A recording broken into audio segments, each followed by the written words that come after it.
called to do some act of charity for our neighbor. It's not really a quitting of prayer, but leaving Christ for Christ, that is, depriving ourselves of spiritual sweetnesses in order to gain souls. It is good for a man to go from prayer rather with an appetite and desire to return to it, than satiated and weary. The wisdom of the scriptures is learned rather by prayer than by study.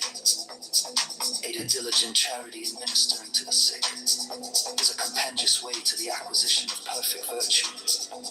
9, let women remain indoors and look after their families, and not be desirous of going into public. We must pray incessantly for the gift of perseverance.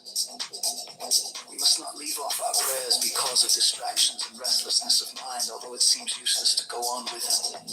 He who perseveres for the whole of his accustomed time, gently recalling his mind to the subject of his prayer, merits greatly. If in times of dryness in prayer we make acts of humility, self-knowledge, protestations of our own inability to help ourselves, and petitions for God's assistance, all this is real and substantial prayer. 13, the best remedy for dryness of spirit is to picture ourselves as beggars in the presence of God and the saints, and like a beggar to go first to one saint, then to another to ask a spiritual alms of them with the same earnestness as a poor fellow in the streets would ask an alms of us. We may ask a spiritual alms even corally, by going first to the church of one saint, and then to the church of another to make our petition. Without prayer, a man will not persevere long in spirituality. We must have recourse to this most powerful means of salvation every day. If young men wish to protect themselves from all danger of impurity, let them never retire to their own rooms immediately after dinner, either to read or write or do anything else, but let them remain in conversation. Because at that time the devil is wont to assault us with more than usual vehemence. And this is that demon which is called in Scripture the noonday demon, and from which holy David prayed to be delivered. If young men would preserve their purity, let them avoid bad company. 18, let them also avoid nourishing their bodies delicately. It is God's custom to interweave human life with a trouble and a consolation, at least of an interior sort, ultimately. 20, young men should be very careful to avoid idleness. 21, when fathers have given their sons a good education and put everything clearly and distinctly in train for them, the sons who succeed them and continue to follow the road marked out for them will have the advantage of seeing their family persevere in holy ways and in the fear of God.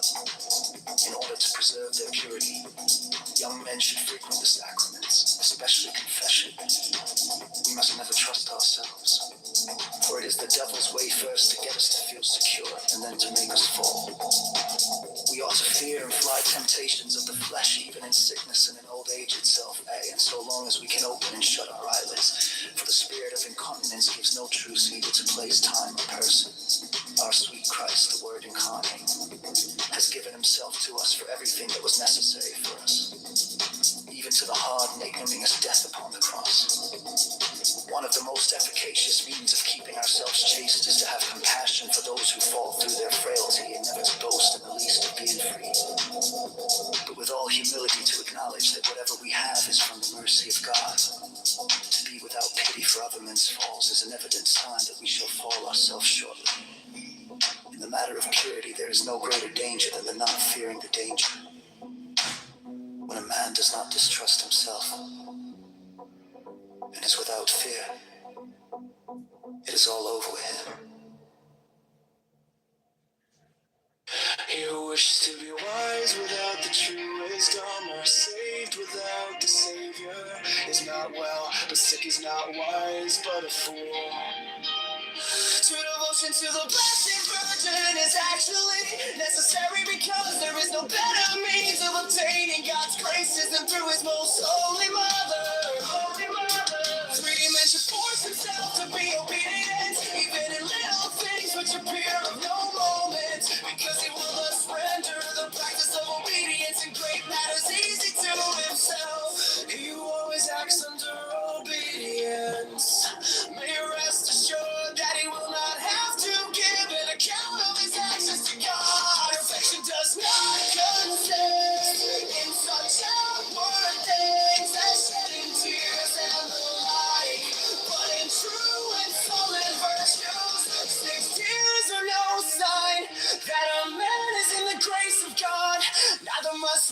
for that one who weeps when he speaks of holy and devout things. Necessarily leads a holy life. Seven cheerfulness strengthens the heart and makes us persevere in a good life.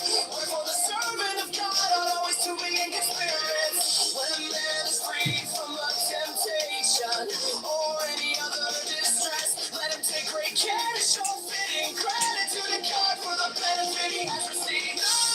We must accept the adversities which God sends us without reasoning too much upon them, and we must take for granted that it is the best thing which can happen to us.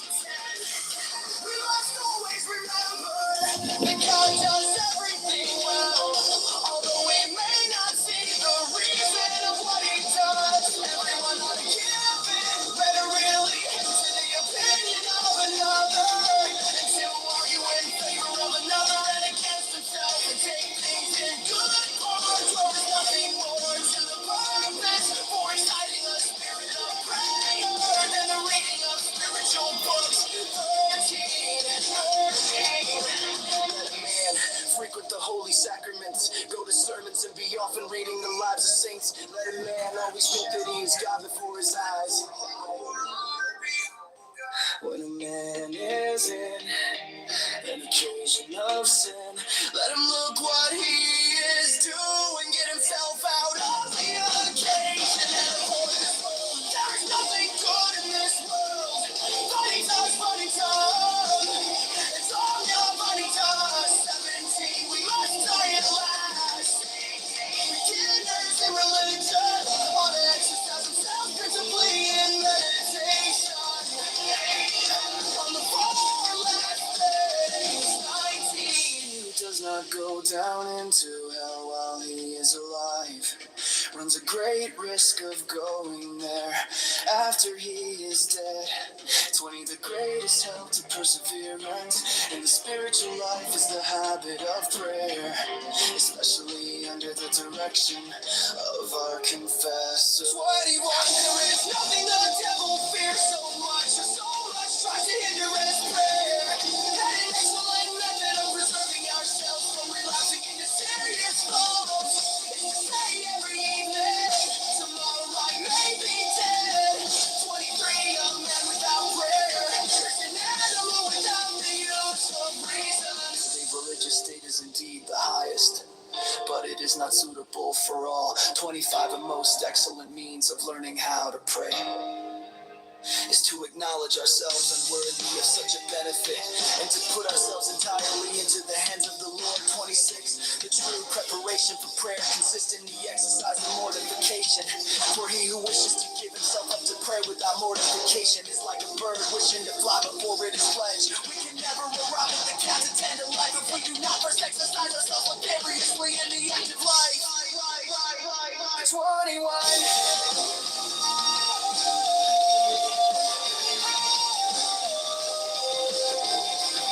We must exercise the spirit which God gives us in prayer and follow that, so that when, for example, it inclines us to meditate on the passion,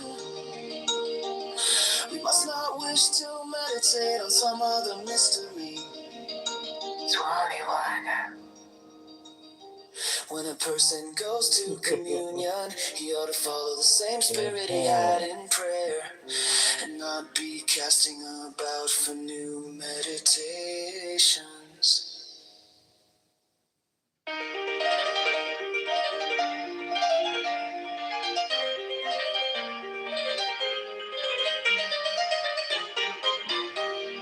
Well, when shall we have a mind to begin to do good? Tu nulla dies sine linea. Do not let a day pass without doing some good during it. We must not be behind time in doing good, for death will not be behind his time. For happy is the youth, because he has time before him to do good. It is well to choose someone good devotion, and to stick to it, and never to abandon it. He who wishes for anything but Christ does not know what he wishes. He who asks for anything but Christ does not know what he is asking. He who works and not for Christ does not know what he is doing. Let no one wear a mask, otherwise he will do ill. And if he has one, let him burn it.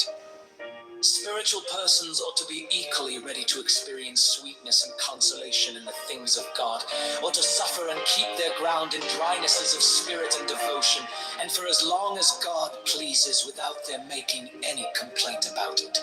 9. God has no need of men. 10. If God be with us, there is no one else left to fear. He who wishes to be perfectly obeyed should give but few orders. 12. A man should keep himself down and not busy himself in mirabilibus super se. 13. Men should often renew their good resolutions and not lose heart because they are tempted against them. 14. The name of Jesus, pronounced with reverence and affection, has a kind of power to soften the heart. 15. Obedience is a shortcut to perfection. 16. They who really wish to advance in the ways of God must give themselves up into the hands of their superiors always and in everything, and they who are not living under obedience must subject themselves of their own accord to a learned and discreet confessor, whom they must obey in the place of God, disclosing to him with perfect freedom and simplicity the affairs of their soul, and they should never come to any resolution without his advice. 17. There is nothing which gives greater security to our actions, or more effectually cuts the snares the devil lays for us, than to follow another person's will, rather than our own, in doing good. 18. Before a man chooses his confessor, he ought to think well about it, and pray about it also. But when he has once chosen, he ought not to change, except for most urgent reasons, but put the utmost confidence in his director. When the devil has failed in making a man fall, he puts forward all his energies to create distrust between the penitent and the confessor. And so, by little and little, he gains his end at last. 20. Let persons in the world sanctify themselves in their own houses, for neither the court, professions, or labor are any hindrance to the service of God. 20. Obedience is the true holocaust which we sacrifice to God on the altar of our hearts. 22. In order to be really obedient, it is not enough to do what obedience commands. We must do it without reasoning upon it. 20. Our Blessed Lady ought to be our love and our consolation. 24. The good works which we do of our own will are not so meritorious as though... You know what I mean? Now we're on fiat currency. They're fucking monkeying with interest rates. The M2 money supply increased by fucking 3.5% post-COVID. What is it? Every 2 out of every three, or no, it's like 2 out of every $3 that are in existence right now are in existence post-COVID. And then like you go through the largest wealth transfer in history, and then you start looking through all of this shit. Then it's just like, dude, I don't want to talk about fucking God anymore. I don't want to fucking talk about fucking Christianity. And yeah, I've changed. I've been radicalized because I've heard all this crazy shit and this God hating and this like Fox intellectualism bullshit. Yeah. And it's like, and not only that, while it's happening, society's disintegrating around me. Everyone's more polarized. Everybody hates. I can't tell if he's cutting out or if I'm cutting out. He is. Yeah, he is. Yeah, he's cutting out. I will say that, like, I definitely see the investment banker mind. Like, your mind and my mind work very similarly. It's interesting. I think you and I have arrived at different opinions and conclusions. Yeah, I don't know. All the while, here's my last sentence. All the while, we're all distracted, fighting each other. Yeah. They're consolidating more and more power, more and more wealth, and more technology than they ever have, and we're right on the verge of some fucking AI fucking like super fucking moment or whatever, and here we are arguing amongst ourselves, and we're all mad at each other, and blah blah blah blah blah, and all it's like it's just a disaster, man. Yeah. And that's why I've become radicalized. That's why I'm crazy. and that's why I'm mad. I'm mad that Yeah. I'm mad that I didn't get the same opportunity as my grandfather. My grandfather, this motherfucker, fucking boomer, literally gets straight out of high school, marries his high school sweetheart, has kids, never went on Tinder, never seen only a handful of hot girls in real life in his whole life. Okay, fucking married her, never divorced her, bought a house after working like 2 summers. Okay, owned multiple homes, owned multiple cars, you know what I mean? He just had abundance his whole life. His family unit was intact. Divorce rates were low. He just got cut a good deal. And then you look at the deal that I'm cut. The average year of home ownership right now is 40. Okay, the average age of marriage right now is upper 20s. The average age of the first child right now is upper 20s. And then you realize that like my generation was like literally robbed. So yeah, I'm fucking radicalized. Yeah. Why? Because fucking all my homies don't have kids, and all the ones that do have them stolen from them through like a gynocentric court system. And fucking, all the women are, which by the way, the white women in America over the age of 35, in between 30 and 55, are the most medicated class of demographic in America when it comes to antidepressants and all that stuff. All these bitches are on Xanax, all of them are on Zoloft, all of them hate their life. It's like, it's crazy. And then we sit here and we think that when a guy says, hey, maybe we should go back to what worked, maybe we should go back to traditional values, maybe we should stop with the crazy stuff, maybe we should stop fucking, making it so kids can't have babies and stuff, doing all this crazy shit, I'm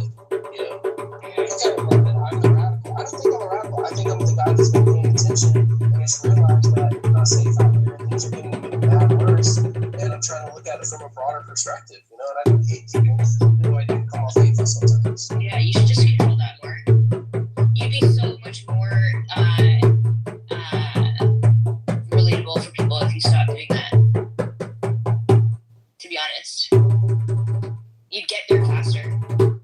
You wouldn't need all of this. It feels like when you do that, when you start off with the hate, it's like some theatrical pull-in for some people, maybe, and maybe that's what you're trying to pull in. So maybe strategically that's helpful for you. But I think if you want more people to hear you out, you could do a little less of that. I don't think you need to waste all of that time. It sounds like such an emotional drain.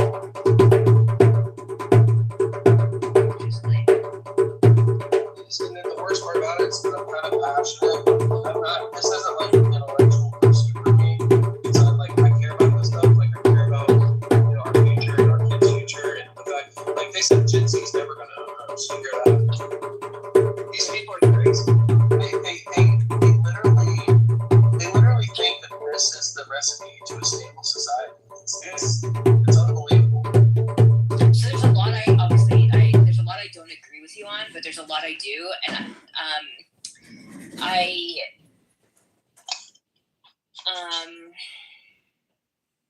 have thoughts. They're just not going to be very intelligent right now, but I hear you, and I'm somebody who's like feminism really relies on an understanding of class and not upward mobility, but focusing on like the poor man is like my starting point. And I think there's been a lot I think you're right in the sense that there's a lot of like newness to the structures that we have that we're still getting used to. But I also agree with you that I think identity politics of like, if I'm thinking about my own like political theology, I think we've really gotten distracted by identity politics, even though I think it's really important to still address inequality. But I think we focus on it so much, and it's such an elite project that we forget about class. So what I appreciate about what you're saying, even though there's a lot of things I think you mix up, and I think with a little bit more life experience and whatever you might get to that, or exposure, you might get to some of those things, clarify those things more. But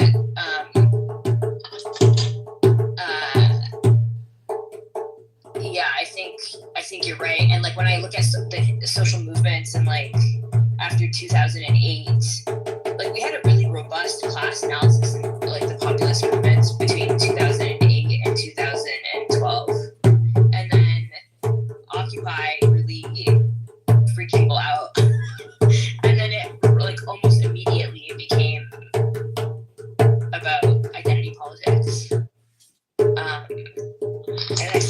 that's a transition worth noting. I try to talk about that in my dissertation because I think there's a significant shift there. Because then who makes? I think part of it is that they're trying to diagnose like who becomes part of the 1%, and I think blaming it on just like quote unquote white men is like not sufficient.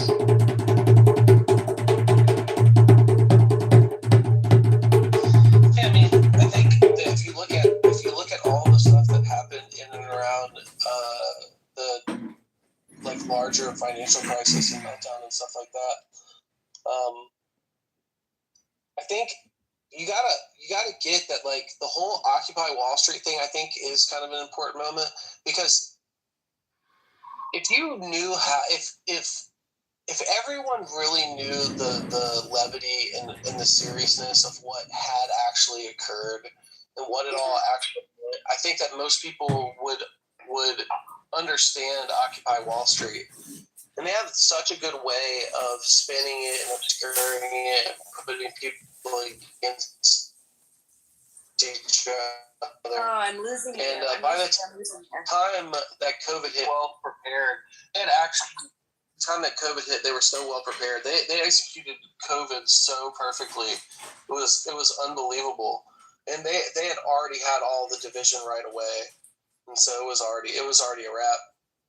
But the 2008 financial crisis was also like COVID in a very similar way, where like they were both massive wealth transfers, and where essentially they were both public bailouts. Anytime that you print money or you take taxpayer money or whatever, and then you use that to bail out like Wall Street, like you did, or you just turn on the money printers like in COVID, you're essentially the general public is footing the bill. Mm-hmm. And so they capture the kind of so when they print money like that, they fucking know how to basically align themselves so that all the things kind of fall into their hands early, and that they reap the benefits of all the freshly printed money. Mm-hmm. And then by the time you get the money in your hands, it's like fully saturated and debased by that time, and then you just see like crazy inflation. And so, Can I ask how old you are? Me, I'm 40, so I, grew up in the 90s. I went to high school. I graduated in like 2003. I had like this before smartphones. Can I ask you something? I'm so sorry, Shay, or is it Shy? Yeah, it's Shay. It's your bio. It's a person. Bio? Your bio. It is sarcasm, the things that is written there, that you are a white nationalist and stuff like that. I have a weird view about my view of Zionism. It's probably not Zionism. I don't care about that part. I mean about you being a white nationalist. Oh, about that part? Mm-hmm. Yeah. What do you have some questions or something? Or? Are you being sarcastic or is it for real? It's for real. Okay, no problem. I just wanted to know. You can't say what you wanted.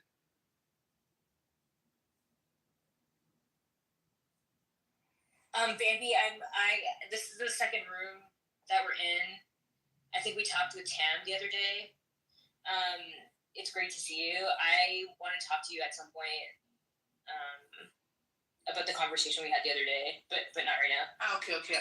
I'm so sorry. I forgot the conversation. Oh, no. We were in that.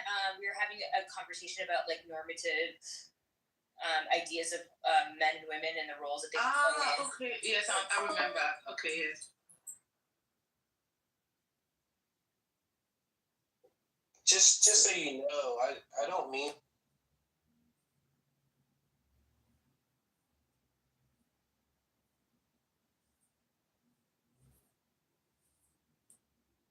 Is that Benji?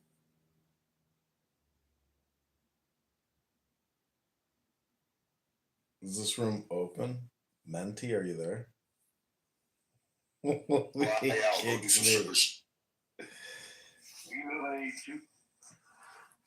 know that. Everybody know who that is.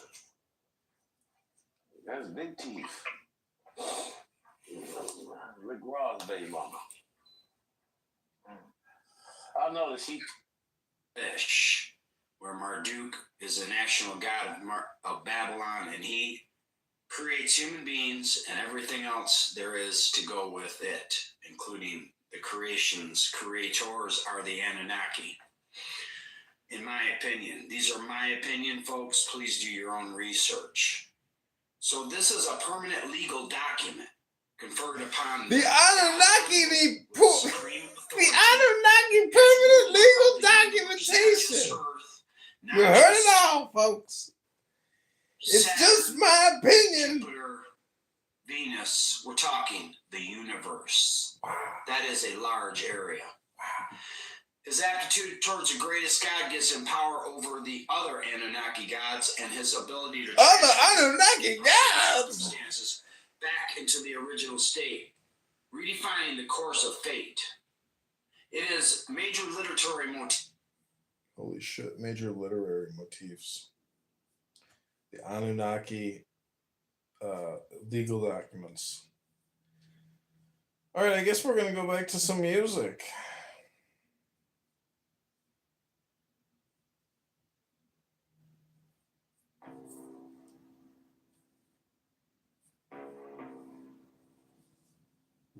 It's like, it's kind of like a plot.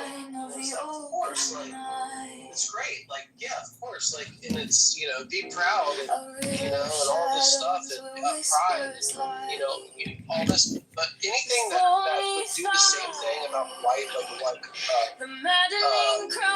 self-interest would literally be racist.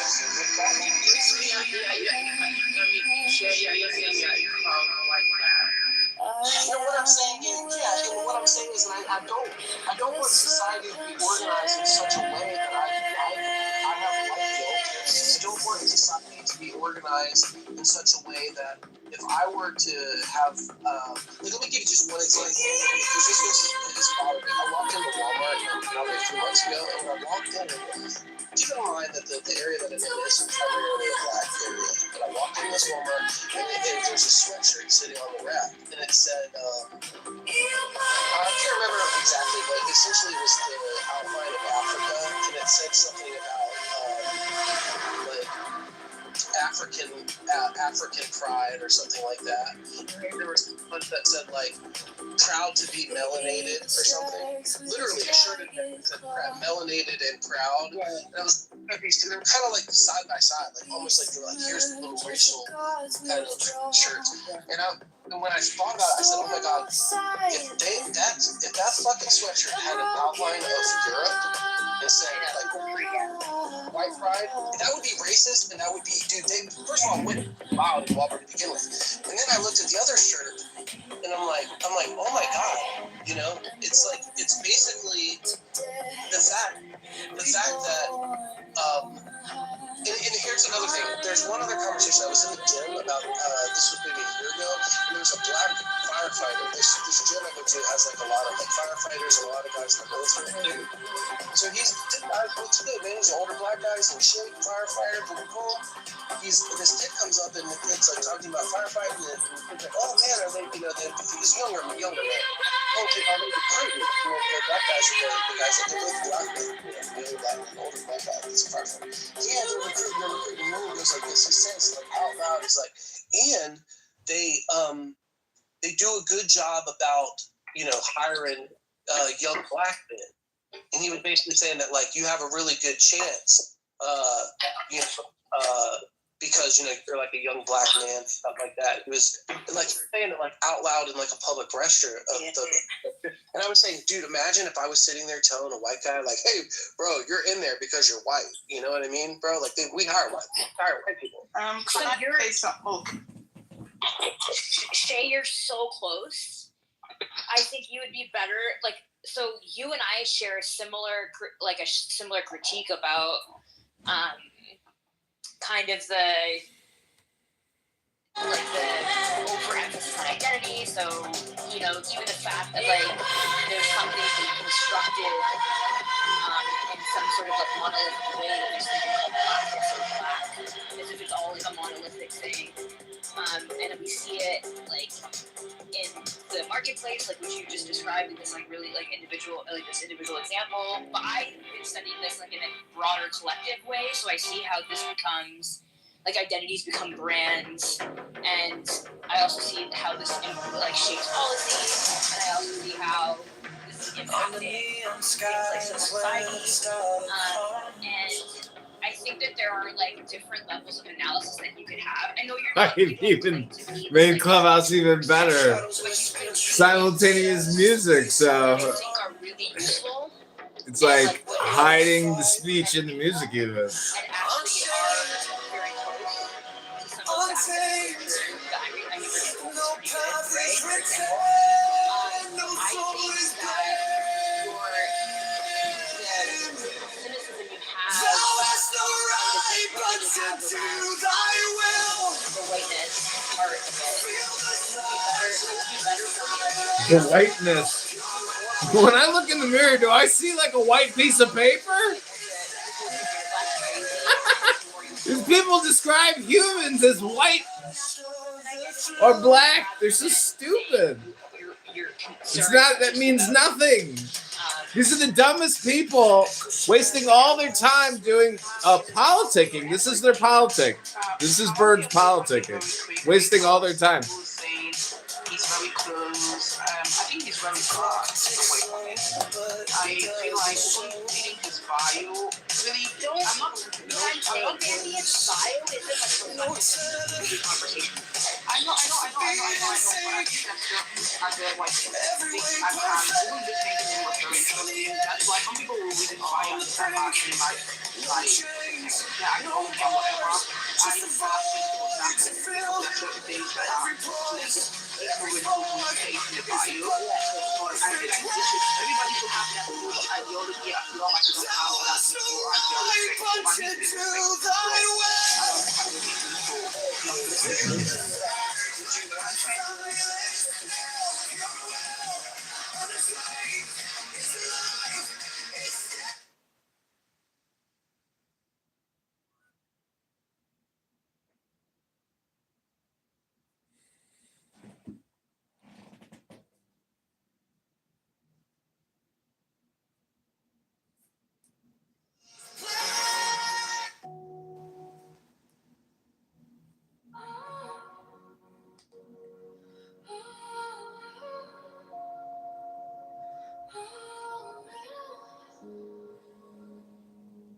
I walk alone where silence hums.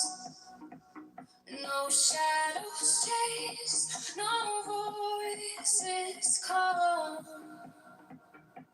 The air is still, it wraps me tight. No fear, no sin, no way to bear. The sweetness whispers everywhere. Sweetness of solitude fills my veins. Soulful rivers wash my chains. No need for gold, no need for fame. This quiet place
No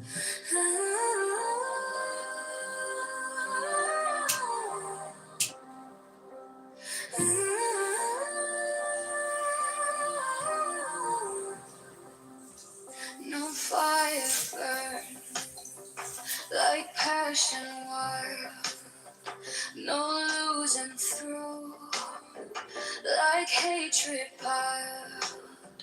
This body aches, a cage of stone.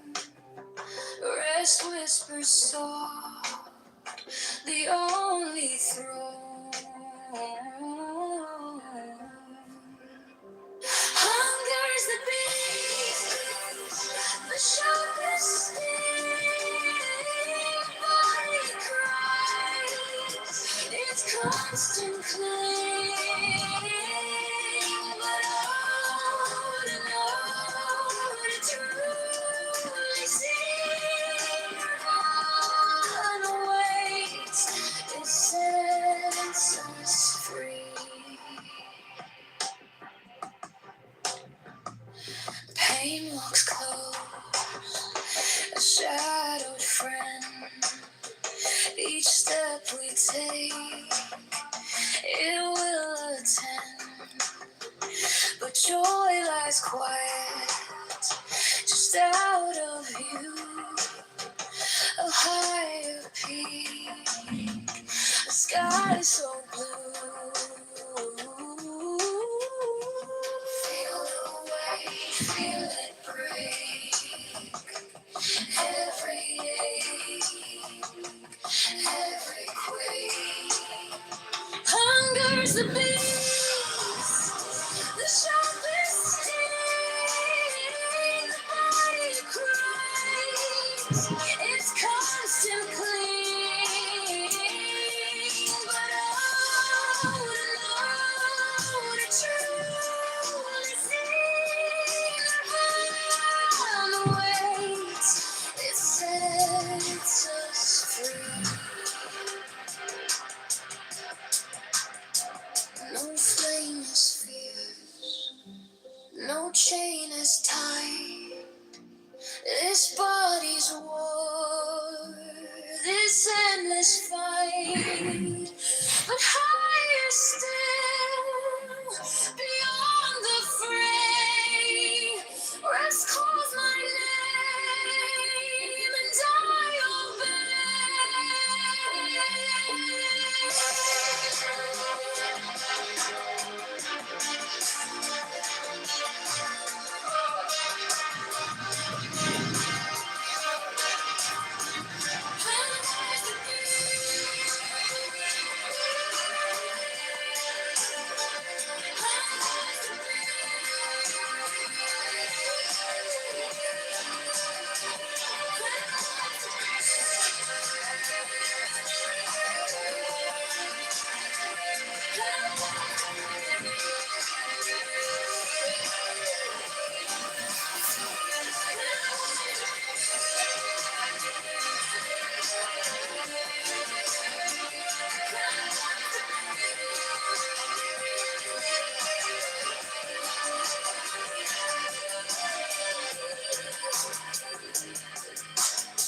let us live,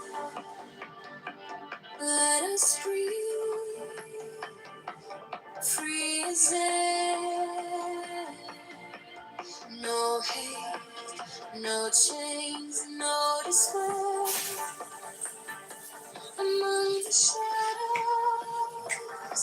we shine so bright. We carry peace into the night. I believe that we'll rise again.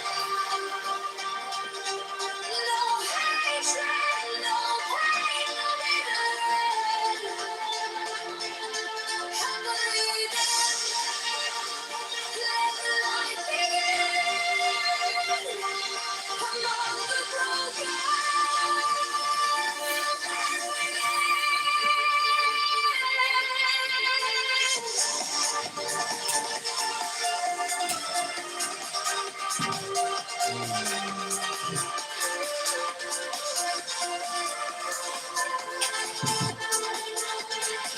us walk, let us heal, free from strife. No woman's clean, no weight on life. Among the weary, we'll stand tall. A gentle voice for one and all. Happily then, we'll rise again. No hatred, no pain, no bitterness. Happily then, let the light reign among the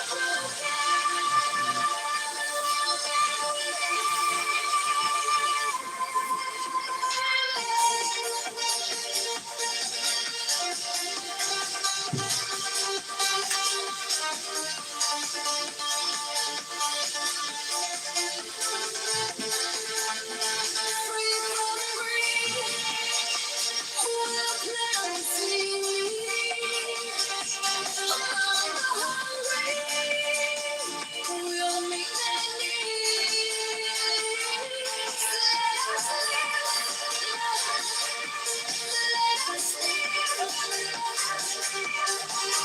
In the lost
still.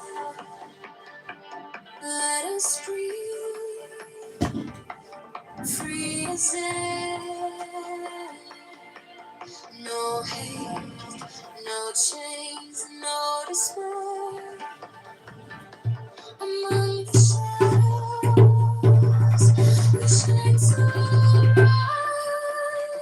We carry peace into the night. Happily.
Free from strife, no ailments cling, no weight on life. Among the weary, we'll stand tall. A gentle voice for one and all. Happily then, rise again.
emerge as the gods withdraw.